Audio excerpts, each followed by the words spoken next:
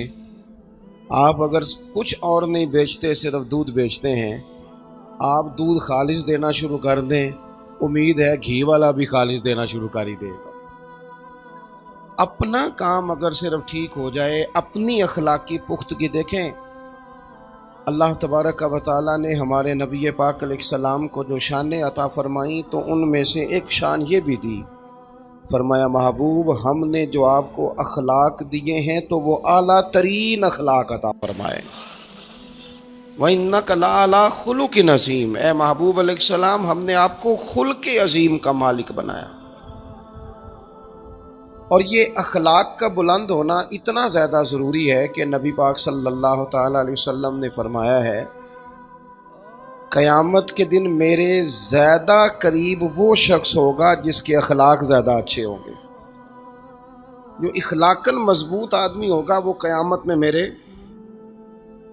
اللہ کرے آپ موبائلوں پہ توجہ کم دے اور میرے اوپر زیادہ دے، آمین تو کہہ دیں، دعا مانگی ہے میں نے۔ اللہ کرے کبھی کبھی موبائل جیب میں بھی جائے، آمین تو کہہ دیں۔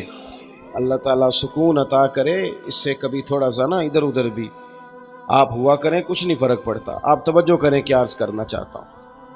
اخلاق اتنی اعلیٰ چیز کا نام ہے کہ فرمایا میرا قرب ملے گا جس کا اخلاق اچھا ہوگا۔ ہمارے ہاں لوگ سمجھتے ہیں کہ اخلاق صرف میٹھا بولنے کا نام ہے، یہ بھی اخلاق کا ایک جز ہے۔ آپ کا لہجہ، آپ کا انداز نرم ہو، بڑی علامت ہے، لیکن صرف میٹھا بولنے کا نام اخلاق نہیں۔ میٹھا تو لوگ مطلب کے لیے بھی بولتے ہیں،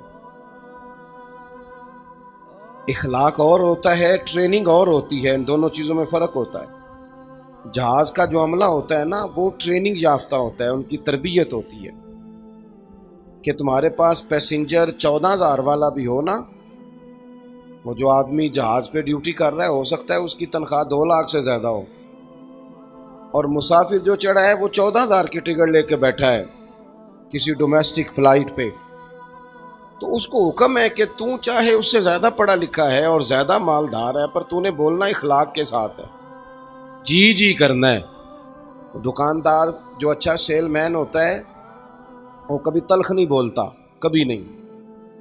آپ کپڑا لینے چلے جائیں تو وہ جا کے آپ نے اس سے کہا کہ جناب کپڑا دکھائیں، 2 4 5 نہیں، وہ 10 تھان کھول دیتا ہے۔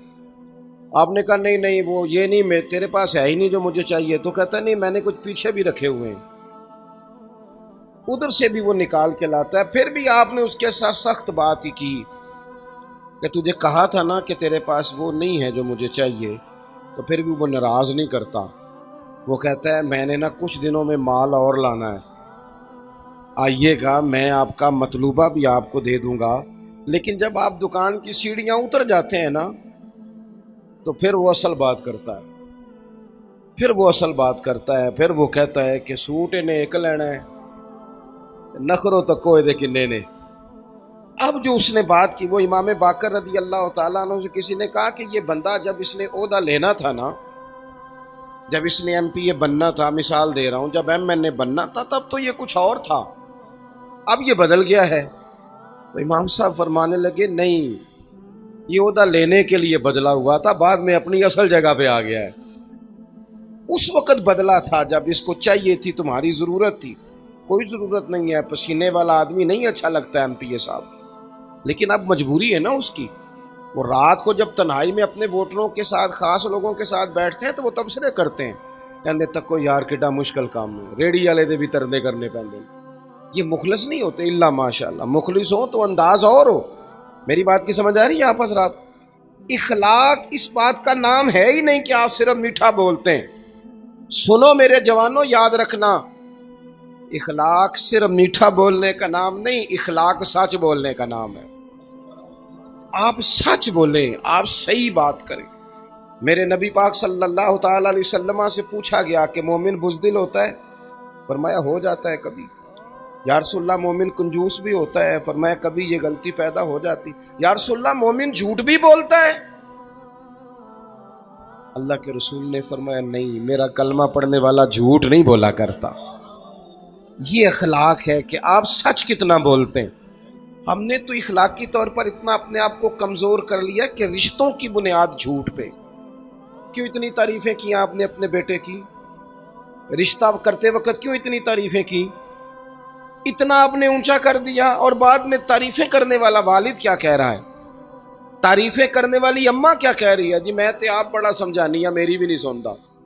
تو رشتہ کرتے وقت تو آپ کہہ رہے تھے کہ یہ ولی ہے وقت کا، اب آپ کیا کہہ رہے ہیں؟ جھوٹ کی بنیاد پر رشتہ قائم ہوتا ہے۔ بچی والے بھی اسی طرح کا جھوٹ سچ بولتے ہیں۔ پھر جھوٹ بولنے والے تو اپنے اپنے کمروں میں ہیں، لیکن ان کے لیے جو آپ نے جھوٹ کی بنیاد باندھی تھی وہ ساری زندگی اذیت بن گئی۔ اس نے پریشان کر دیا، توڑ کے رکھ دیا، چند راتیں بھی سکون کی نہ گزر سکیں۔ اخلاق یہ ہے کہ آپ سچ بولیں، اخلاق یہ ہے کہ آپ کی زبان کبھی بھی کسی کو مس گائیڈ نہ کرے، آپ کا لہجہ کبھی بھی اس طرح کا نہ ہو جس سے نفاق چھلکے۔ آپ جو کہہ رہے ہیں آپ اس کے مطابق خود اپنے آپ کو ڈھالیں، آپ کے لہجوں میں آپ صحیح بات کریں۔ ہمارے ہاں بڑے بڑے باغ خواب دکھائے جاتے ہیں، بڑا بڑا کچھ کہا جاتا ہے۔ میں سیرت کا ایک حوالہ دیکھ رہا تھا، نبی پاک صلی اللہ تعالی علیہ وسلم سے نا طائف کے ایک سردار نے کہا بڑے بڑے سبز باغ نہ دکھائیں یہ۔ میں اکثر پیران عظام کی خدمت میں بھی ادب سے گزارش کرتا رہتا ہوں کہ مریدوں کو دین بتاؤ، کرامتیں نہ سناؤ، ورنہ خود الجھ جاؤ گے بڑے، پھر وہ کرامت پہ کرامت مانگیں گے۔ میں نا یہاں سے کراچی جا رہا تھا تو لاہور ایئرپورٹ پہ ہی مجھے کچھ تکلیف ہے، زیادہ گرمی برداشت نہیں کر پاتا میرا وجود، مجھے الرجی ہے۔ تو وہ مجھے کہنے لگے کہ حضرت یہاں گرمی بڑی شدید ہے، تو آپ تشریف تو لا رہے ہیں اور آپ کی طبیعت، تو میں نے کہا اللہ سے دعا کرتے ہیں نا اللہ بارش عطا کرے، ٹھنڈ ہو جائے۔ تو ہمارا جہاز لینڈ کیا ہی تھا کہ وہاں بارش ہو رہی تھی، تو وہ نا ٹیلی فون پہ ایک دو کو بتانے لگے کہ حضرت صاحب نے دعا کیا تو آتے ہی بارش ہو گئی ہے۔ میں کیا ان ہور نہ کسی نے دسی، یہ مسئلہ خراب نہ کر دینا، ایسا نہ ہو کہ یہ تو اللہ کی حکمت کا تقاضا تھا، ہو گئی اس کی حکمت تھی، دعائیں قبول کرتا ہے، میرے جیسے گناہگاروں کی بھی کرتا ہے، اس کی رحمت پہ امید ہے، جب مانگے وہ دیتا ہے اپنے فضل سے۔ لیکن آپ اس پر قائم ہو جائیں کہ یہ جو کہہ دیتے ہیں ہو جاتا ہے، یہ معاملات ٹھیک نہیں ہوتے، اس سے دشواری بڑھتی ہے۔ سبز باغ دکھائے جاتے ہیں کہانیاں، اور ہمارے لیڈر اللہ خیر کرے وہ تو پتہ نہیں کیا کہتے ہیں، پتہ نہیں کیا۔ میں دوستوں سے کہتا ہوں ہمیں تو پتہ نہیں انہوں نے کس چکر میں ڈالا ہوا ہے، جو کل تک مہنگائی کے خلاف جلوس نکالتے تھے وہ اب مہنگائی کے حق میں دلیلیں دینے لگ گئے، کہتے ہیں یہ مجبوری ہے۔ اور وہ جو کہہ رہے تھے پچھلی دفعہ کہ ہم آتے ساری فلانا فلانا کام کر دیں گے، وہ کہتے ہیں نہیں ہمیں دوبارہ لاؤ پھر کریں گے۔ اور نہ اس طرح کریں، آپ قوم کو سیدھی بات بتائیں کہ خزانے میں کیا ہے، کتنا وقت لگے گا، کس طرح کر کے چیزیں۔ میں لوگوں کے اندر تلخی بڑھ گئی ہے، میں دیکھتا ہوں کہ اب تو اس طرح لگتا ہے کہ جیسے کپڑے پھاڑیں گے ایک دوسرے، یوں محسوس ہوگا جیسے ماحول میں شدت بڑھا دی ہے۔ سبز باغ نہ دکھاؤ، سچ بولو، یہ اعلی اخلاق کی علامت ہے، سچ بولو۔ دیکھو طائف کے ایک سردار نے میرے نبی پاک علیہ السلام سے کہا اگر آپ کو حکومت مل گئی تو کیا ہم بھی اس میں حصے دار ہوں گے، ہمیں بھی عہدے ملیں گے؟ اب میرے رسول پاک صلی اللہ علیہ وسلم کی شان یہ ہے کہ حضور حکومت ملنے کی خبریں پہلے سنا رہے ہیں۔ حضور تو حال یہ ہے کہ سرور کائنات علیہ السلام تو خندق میں چٹان پر ایک کدال مارتے ہیں، ایک ہتھوڑا مارتے ہیں تو کہتے ہیں لو بھئی شام بھی فتح ہو گیا، دوسرا مارتے ہیں تو کہتے ہیں لو بھی ایران بھی فتح ہو گیا، تیسرا مارتے ہیں تو کہتے ہیں روم بھی فتح ہو گیا۔ اور حضور تو ہجرت کے سفر میں جاتے ہوئے کہہ رہے ہیں سراقہ بن مالک سے کہ کیسر روم بھی فتح ہوگا، اس کے کنگن بھی آئیں گے، وہ تیرے ہاتھوں میں پڑیں گے۔ اتنی بڑی بڑی خبریں حضور رکھتے ہیں اور دیتے ہیں کہ دنیا فتح ہوگی، لیکن جب اس نے کہا نا، اب لوگ بڑی بڑی باتیں نہیں سناتے، جھوٹ بولتے ہیں، کہانیاں سناتے ہیں، لیکن حضور نے سیرت کیا دی جب اس نے کہا کہ ہمیں بھی موقع ملے گا اس میں، تو یہ میرے کریم کا انداز ہے بات کرنے کا۔ حضور فرمانے لگے میں تمہارے سوال کے جواب میں صرف اتنا کہتا ہوں، تم نے کہا حکومت میں سے ہمیں بھی حصہ ملے گا، پر میں یاد رکھو حکومت اسی کو ملتی ہے جسے اللہ عطا فرماتا ہے۔ بس یہ محتاط جملہ ہے، بات ختم ہو گئی۔ جسے رب دیتا ہے اسے ملتی۔ ہم تمہیں کوئی بات کیوں دکھائیں؟ ہمارے ہاں سچ بولنے کا جب چلن ہو جائے گا نا، ایک سردار تھے، امام راضی نے لکھا ہے، اپنے قبیلے کے سردار تھے، وہ حضور کی بارگاہ میں کلمہ پڑھنے آئے اور کھل کے بات کی، عرض کی یا رسول اللہ صلی اللہ علیہ وسلم، میری 4 بیماریاں ہیں، 4 گناہ ہیں معاذ اللہ میرے اندر، اور میں خود بھی تنگ ہوں اپنی ان 4 باتوں سے۔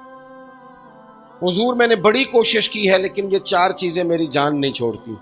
ایک تو معاذ اللہ میں چوری کا عادی ہوں حضور، ایک میں شراب کا رسیہ ہوں معاذ اللہ، نقل کفر، کفر مباشر، ایک میں عورتوں کی طرف جاتا ہوں، اور چوتھی بات یہ ہے کہ میں بات بات پہ جھوٹ بولتا ہوں حضور، میں چھوڑ نہیں سکتا، اور شیدائی ہوں کہ آپ کا کلمہ بھی پڑھ جاؤں۔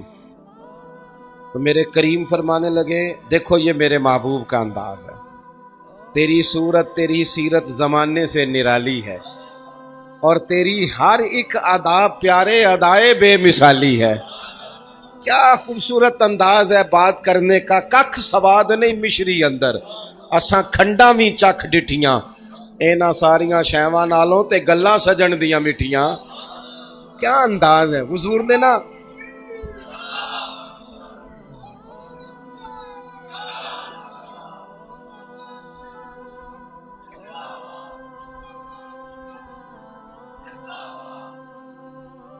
نبی کریم صلی اللہ تعالی علیہ وسلم نے نا تھپکی دی، یوں پشت پہ پیار کیا، اور حضور نے نا پیار کر کے فرمایا 4 نہیں چھوڑ سکتے تو ایک تو چھوڑ سکتے ہو نا، ایک چھوڑ دو گے؟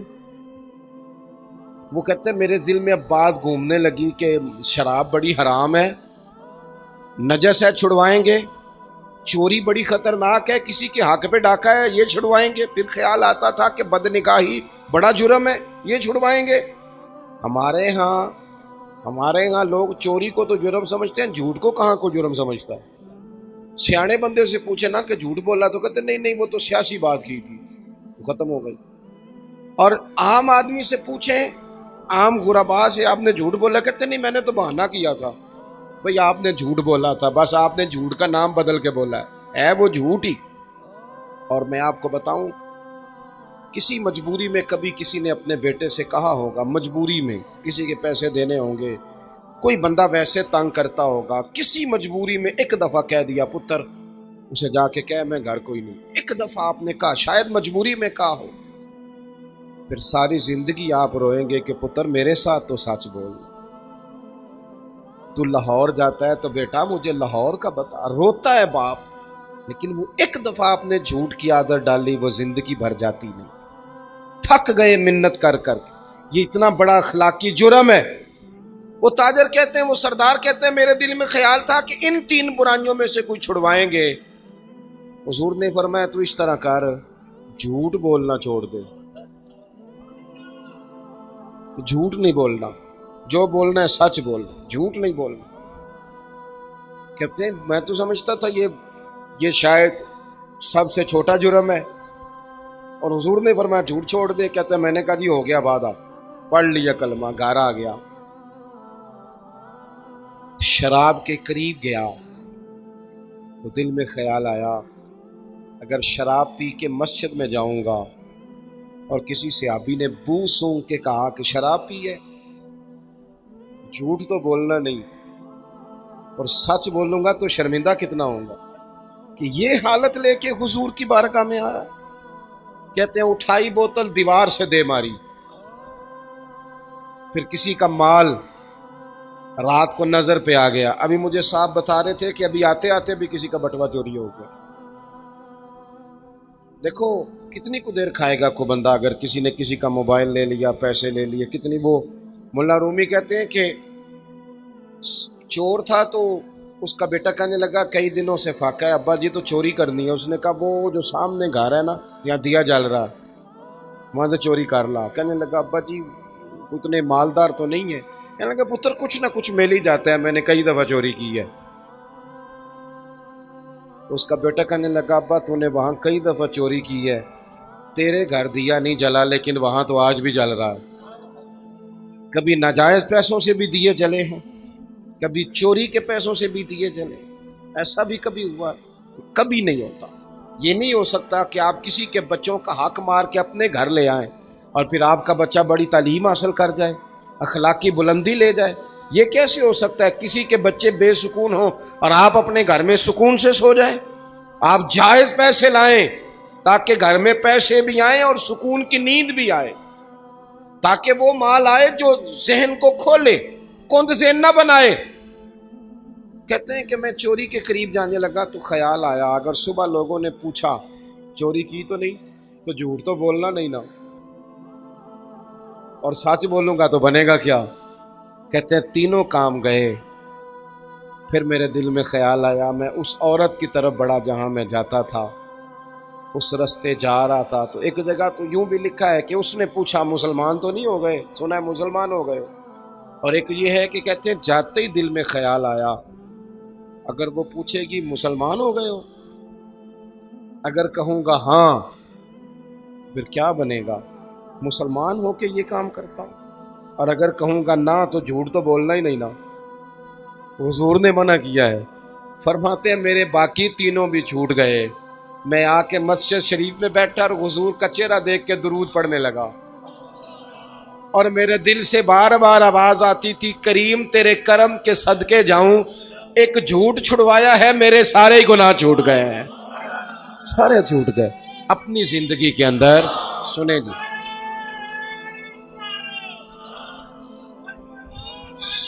سنیں، اللہ آپ کو جزا دے، مجھے موقع دیں، وقت کم ہے۔ ایک تو سچ بولیں، اپنے گھر آ کے بھی سچ بولیں، اپنی گھر والی کے ساتھ بھی سچ بولیں۔ رشتے پیسوں سے نہیں ہوتے، اعتماد سے ہوتے ہیں۔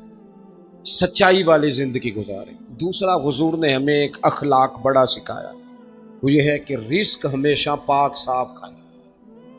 رزق ناپاک ہو نا، رزق ناپاک ہو تو وہ بیماری لائے نہ لائے بے سکونی ضرور لاتا ہے، بے قراری ضرور لاتا ہے۔ امام شافعی رحمۃ اللہ تعالی علیہ کی خدمت میں جب کسی نیک آدمی کے گھر سے کھانا آتا تھا نا حلال رزق، تو امام صاحب زیادہ کھاتے تھے۔ لوگ کہتے تھے حضور آپ روٹین سے زیادہ کیوں کھاتے ہیں؟ کہتے ہیں یار یہ رزق اتنا حلال ہے، جہاں جہاں جاتا ہے نور ہی بنتا جاتا ہے۔ اور آپ دیکھیں کہ جو حرام لقمہ ہوتا ہے نا، پیسے زیادہ نہیں ضروری ہوتے، پیسے برکت والے ضروری ہوتے۔ پیسے زیادہ ہوں لیکن ان میں برکت نہ ہو تو پتہ ہی نہیں چلتا، لاکھوں آئے تھے اللہ جانے کدھر گئے۔ لیکن وہ برکت والے ہوں نا، برکت والے، تو کلو کھجوریں دی تھی نبی پاک نے حضرت ابو ہریرہ، اور کہا تھا دیکھنا نہ اندر کیا ہے، بس کھولتے رہنا کھاتے رہنا۔ فرماتے ہیں حضور کا زمانہ ظاہری بھی ساری کھائی، حضرت ابو بکر کے دور میں بھی ساری کھائی، حضرت عمر کا زمانہ 10-11 سال کا نکالتا رہا اور کھاتا رہا۔ اب تنگی یہ داماں پہ نہ جا اور بھی کچھ مانگ، کھاتا رہا۔ وہ تو حضرت عثمان غنی کے زمانے میں وہ برتن گم ہو گیا، ورنہ رزق تھوڑا ہو برکت والا ہو، وہ دور اچھا تھا یار۔